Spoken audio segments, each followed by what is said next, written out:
সুপ্রিয় দর্শক মণ্ডলী, আপনারা দেখতে পাচ্ছেন দীর্ঘদিনের ইসলামপুর উপজেলার ভিতরে যে পরিত্যক্ত ঘরটি পড়ে রয়েছে, তাই আজকে নতুন রূপে সাজানো হবে ঘরটিকে।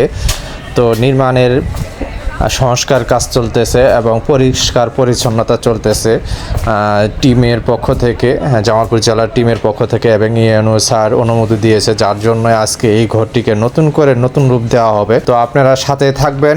এই ঘরটির সম্পূর্ণ আপডেট আমাদের পেজে নিয়মিত দেওয়া হবে। দেখতে পাচ্ছেন আপনারা কার্যক্রম চলমান আছে। আর এই ঘরটির সংস্কার পরে হয়তোবা দেখতে পারবেন এটা একটা লাইব্রেরি হিসেবে পরিচালনা করা হবে। লাইব্রেরি যেমন বই পুস্তক থাকবে এর ভিতরে, বা শিশুদের খেলনার জিনিস থাকতে পারে। এই বিষয়ে বিস্তারিত আমরা জানাবো। তো ততক্ষণ পর্যন্ত আপনারা আমাদের পাশে থাকবেন এবং এই ঘরটি কী রূপে আসবে আপনাদেরকে আমরা দেখাবো। আমাদের পেজে সাথে থাকার জন্য অসংখ্য ধন্যবাদ, এবং এই ভিডিওটি শেয়ার করে সবাইকে দেখার সুযোগ করে দিবেন, যাতে ইসলামপুরবাসী অবগত হয় যে এই ঘরটি পুনরায় সংস্কার করা হচ্ছে। তো আশা করি সবাই ভিডিওটি শেয়ার করে সবাইকে দেখার সুযোগ করে দিবেন।